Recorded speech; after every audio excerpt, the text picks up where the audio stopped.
in communities like Manenberg, I mean, I don't want to highlight gangsterism or anything like that, but there's a code of conduct.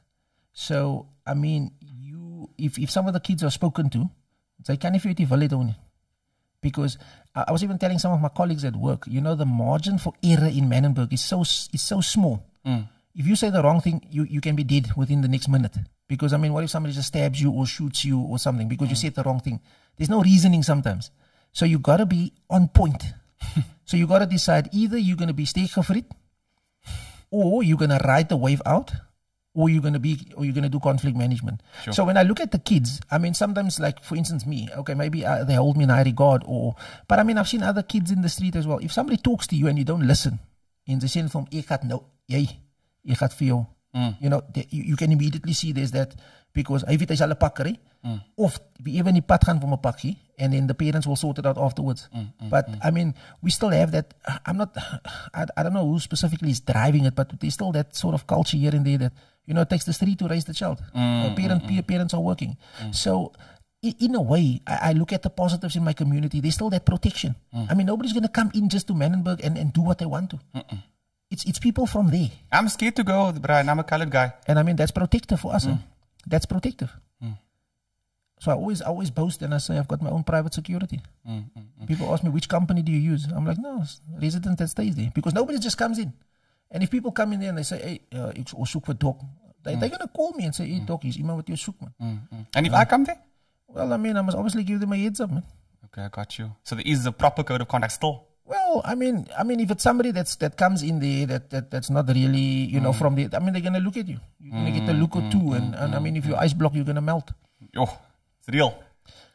Well, they won't attack you or anything, but I mean, it's the environment will be hostile if you're not used to it. So I mean, once they've seen you there once or twice, I mean, you'll feel a bit comfortable. And I'm not saying that to scare people. Yes, it is just the dynamics of the community.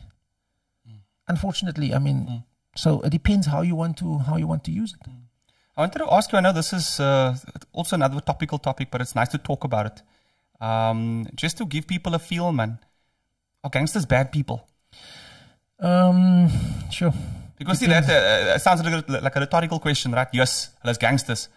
But it seems like when I speak to a lot of people, I think there's two sides to every person.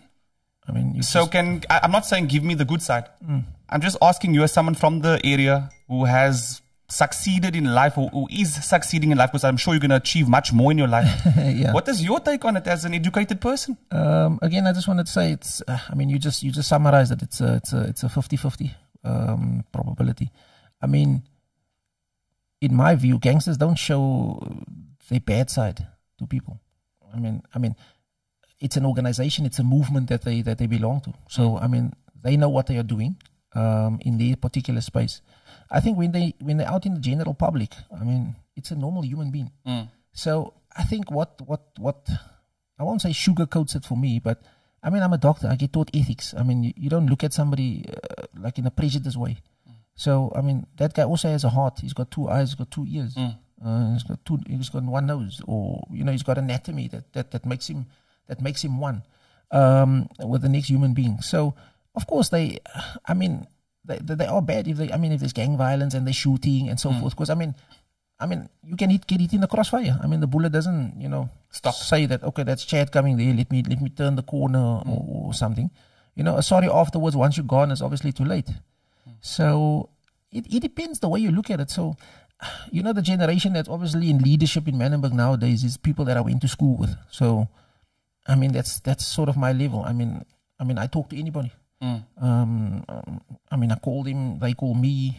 But the conversation is either medical, or it's something to do with the community, or it's about sport, or it's a food kitchen, or whatever. And again, I mean, it's I picked it up in my academics when I did my masters. Now, I mean, if you do community projects, you got to deal with the stakeholders. So whether you like it or not, gangsters are stakeholders. They're people in the community. So, I mean, I know of many companies that have saved money on security because people in the community just looks after the project. And there's no expenses on security. Sure. Well, there might be other expenses, paying for this, that, and the other, uniform, getting a guy to obviously sit there and, like a different form of security. But, yeah. So in summary for me, I'll say gangsters are 50-50. It depends what they portray in the community. So we've got this notion in Manenberg where we call you out, but we don't call you out in public to embarrass you. I mean, we'll speak to you. We've got strategic groups that we work with. So, I mean, if you're terrorizing the community, we'll make you know that, look, I mean, your behavior is not acceptable. And we'll get in touch with your leadership or with whoever you affiliate to.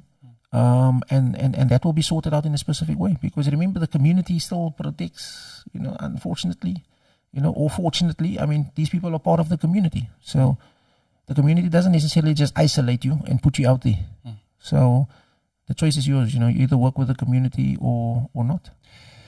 There's a certain behavioral pattern or a certain temperament, a certain energy that when I see a lot of gangsters that they have, obviously street smart, very aware of what's happening around them, watching their backs, a little bit entrepreneurial, and also a lot of people or younger people look up to them, especially the very young ones. So how do we channel, the energies of the young people and take them away from gangsterism, but still keep those qualities? I've got a simple analogy to that. Just put out more good. More good. I mean, in medicine, you get medications that compete with each other. We call it antagonism or, So that's exactly what I'm doing. Or that's my aim. Maybe now people know what I'm doing. I mean, I never verbalize it to people because you don't want to come across as you want to brag or you post or this. So what I'm just saying is like the graduates, the people that has graduated from Manenberg, be visible. Give the lighties something to look at. So let's compete with the image that is out there because it's going to take us more energy to fight that image. Why do we want to fight that image? It's there. It's inculcated in the community. So why not show a different image? Sure. Remember, people go after trends. So for me, it also took me a long time to decide, okay, let's buy a fancy car or let's, let's do things that's trending. Okay, Gucci or Louis Vuitton or whatever. It took me some time to decide on those things because initially it wasn't appealing to me. I mean, I was a student, I was studying, I drove a taxi. Of course, you wore Nikes and whatever that was around at that time that was affordable. I made a decision probably 6 years ago to go into fancy cars. So that kids have something. But you're a car man because you drove a taxi, so you thought, when I put this taxi away, I'm gonna get me like a Beamer or something, right? Yeah. So I drove a Mercedes before that. I drove a A45, like the Verpa, like they call it, So I could already see that when kids see the car, their faces light up. So I was working towards my goal of just trying to show out something positive. Gotcha. And what I like about that, I've actually set that as my own goal, that kids look at me. So the pressure is on me to put out good all the time. Sure. So I use that as my boundaries. So, you won't find me do, absurd stuff, in front of kids. I always try to, not that I'm hiding anything, but just to try and put something positive so that people can see it.